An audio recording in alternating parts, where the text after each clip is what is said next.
मंगल भवन आ मंगलहारी,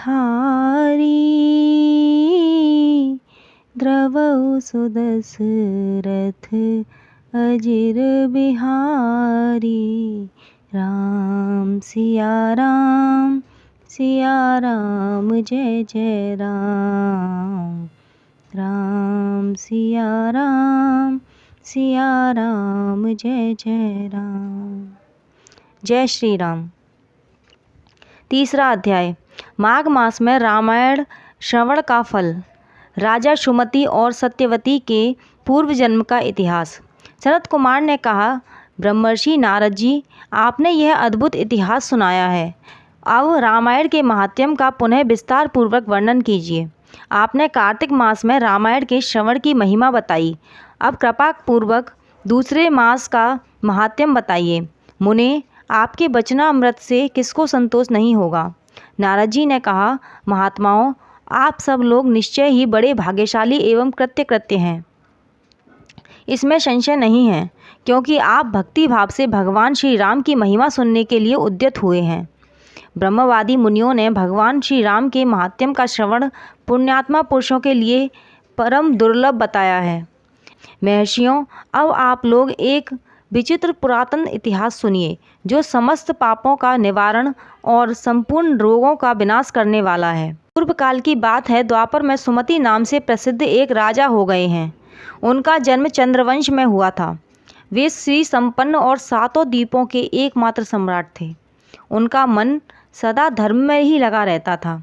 वे सत्यवादी, सब प्रकार की संपत्तियों से सुशोभित थे। श्री राम कथा के सेवन और श्री राम की ही समा आराधना में संलग्न रहते थे।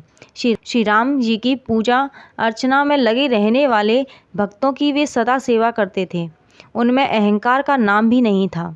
वे पूज्य पुरुषों के पूजन में तत्पर रहने वाले समदर्शी और सद्गुण संपन्न थे।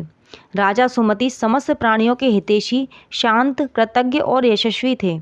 उनकी परम सौभाग्यशालिनी पत्नी भी समस्त शुभ लक्षणों से सुशोभित थी। उसका नाम सत्यवती था।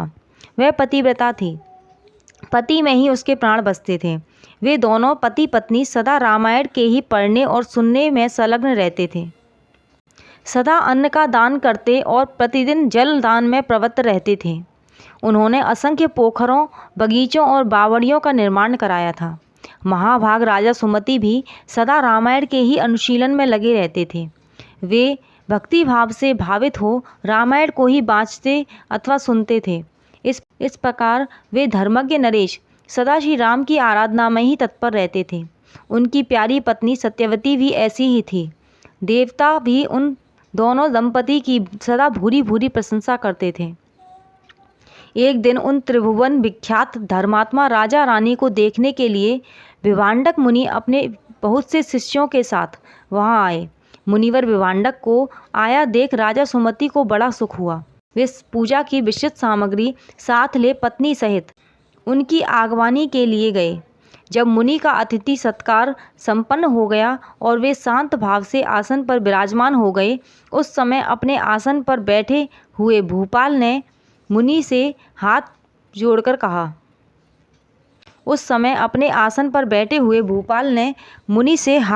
कहा। राजा बोले, भगवान, आप आज आपके शुभ आगमन से मैं कृतार्थ हो गया, क्योंकि श्रेष्ठ पुरुष संतों के आगमन को सुखदायक बताकर उसकी प्रशंसा करते हैं। जहाँ महापुरुषों का प्रेम होता है, वहाँ सारी संपत्तियाँ अपने आप उपस्थित हो जाती हैं। वहाँ तेज, कीर्ति, धन और पुत्र सभी वस्तुएं उपलब्ध होती हैं। ऐसा विद्वान पुरुषों का कथन है। मुने प्रभो, जहाँ संत महात्मा बड़ी भारी कृपा करते हैं, वहाँ प्रतिदिन कल्याण में साधनों की वृद्धि होती है। ब्राह्मण जो अपने मस्तक पर ब्राह्मणों का चरणोदक धारण करता है, उस पुण्यात्मा पुरुष ने सब तीर्थों में स्नान कर लिया, इसमें संशय नहीं है। शांत स्वरूप महर्षि, मेरे पुत्र, पत्नी और सारी संपत्ति आपके चरणों में अर्पित है। आज्ञा दीजिए, हम आपकी क्या सेवा करें। ऐसी बातें कहते हुए राजा सुमति की ओर देखकर मुनीश्वर भिवांडक बड़े प्रसन्न हुए और उन्होंने अपने हाथ से राजा का स्पर्श करते हुए कहा। ऋषि बोले, राजन, तुमने जो कुछ कहा है वह सब तुम्हारे कुल के अनुरूप है। जो इस प्रकार विनय से झुक जाते हैं, वे सब लोग परम कल्याण के भागी होते हैं। भूपाल, तुम सन्मार्ग पर चलने वाले हो, मैं तुम पर बहुत प्रसन्न हूँ। महाभाग, तुम्हारा कल्याण हो। मैं तुमसे जो कुछ पूछता हूँ उसे बताओ। यद्यपि भगवान श्री हरि को संतुष्ट करने वाले बहुत से पुराण भी थे जिसका तुम पाठ कर सकते थे, तथापि इस माघ मास में सब प्रकार से प्रयत्नशील होकर तुम जो रामायण के ही पारायण में लगे हुए हो, और तुम्हारी यह साध्वी पत्नी भी सदा जो श्री राम जी की ही आराधना में रत रहती है, इसका क्या कारण है? यह वृतांत यथावत रूप से मुझे बताओ। राजा ने कहा, भगवन सुनिए, आप जो कुछ पूछते हैं वह सब मैं बता रहा हूँ। मुने, हम दोनों का चरित्र संपूर्ण जगत के लिए आश्चर्यजनक है। साधु शिरोमणे, पूर्व जन्म में मैं मालती नामक शूद्र था, सदा कुमार्ग पर ही चलता और सब लोगों के अहित साधन में ही संलग्न रहता था। दूसरों की चुगली खाने वाला, धर्मद्रोही, देवता संबंधी द्रव्य का अपहरण करने वाला तथा महापातकियों के संसर्ग में रहने वाला था।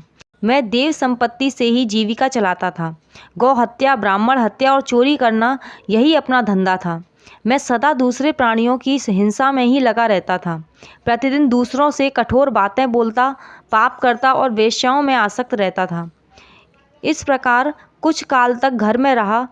फिर बड़े लोगों की आज्ञा का उल्लंघन करने के कारण मेरे सभी भाई बंधुओं ने मुझे त्याग दिया। मैं दुखी होकर वन में चला आया। वहाँ प्रतिदिन मृगों का मांस खाकर रहता था और कांटे आदि बिछाकर लोगों के आने जाने वाले मार्गों को अवरुद्ध करता था। इस तरह अकेला बहुत दुख भोगता हुआ मैं उस निर्जन वन में रहने लगा।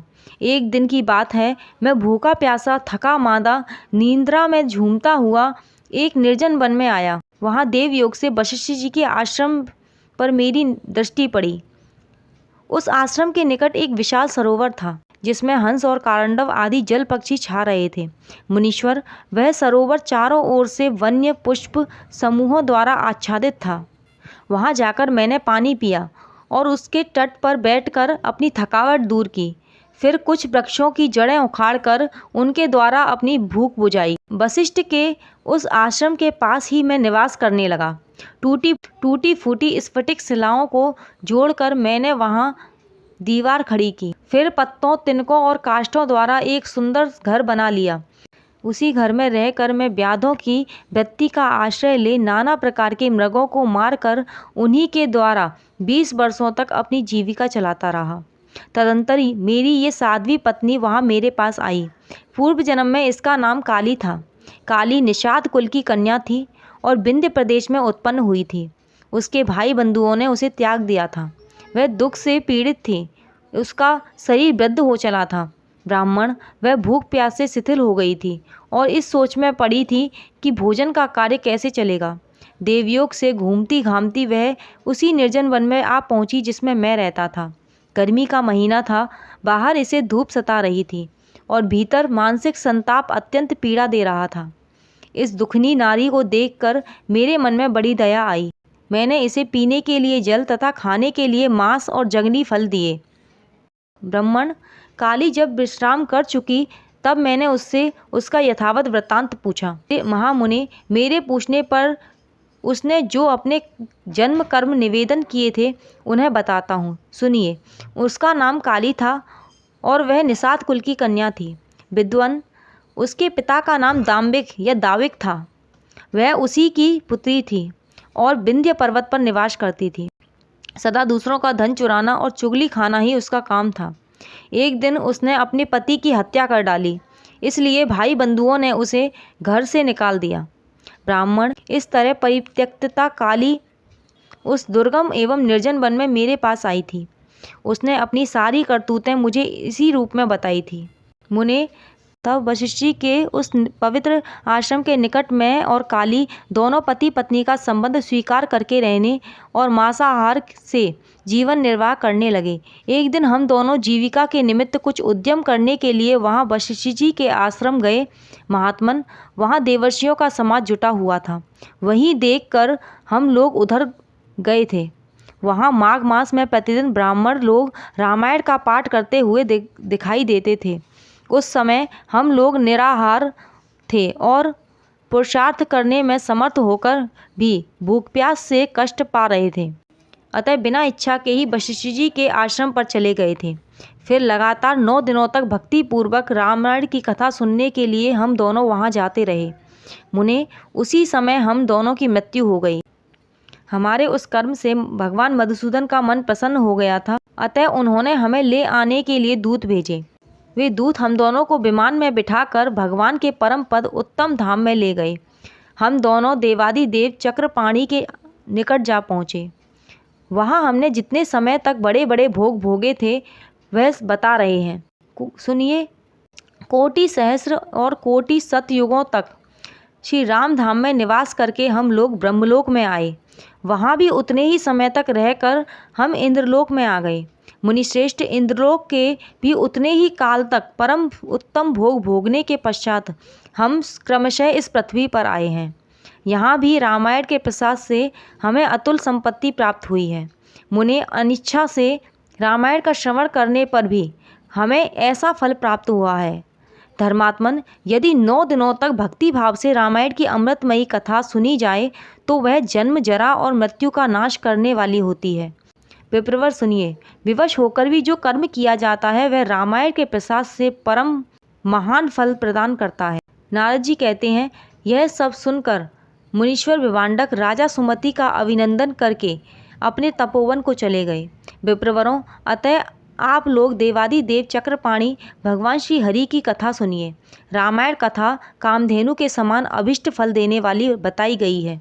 माघ मास के शुक्ल पक्ष में प्रयत्नपूर्वक रामायण की नवा कथा सुननी चाहिए। वह संपूर्ण धर्मों का फल प्रदान करने वाली है। यह पवित्र आख्यान समस्त पापों का नाश करने वाला है। जो इसे बाँचता एवं सुनता है वह भगवान श्री राम का भक्त होता है। इस प्रकार श्री स्कंद पुराण के उत्तर खंड में नारद सनत कुमार संवाद के अंतर्गत रामायण महात्म्य के प्रसंग में माघ मास में रामायण कथा श्रवण के फल का वर्णन नामक 3रा अध्याय पूरा हुआ। यहाँ जिस परम पद से लौटने का वर्णन है वह ब्रह्मलोक से भिन्न कोई उत्तम लोक था, जहाँ भगवान मधुसूदन के सानिध्य तथा श्री राम के दर्शन सुख का अनुभव होता था।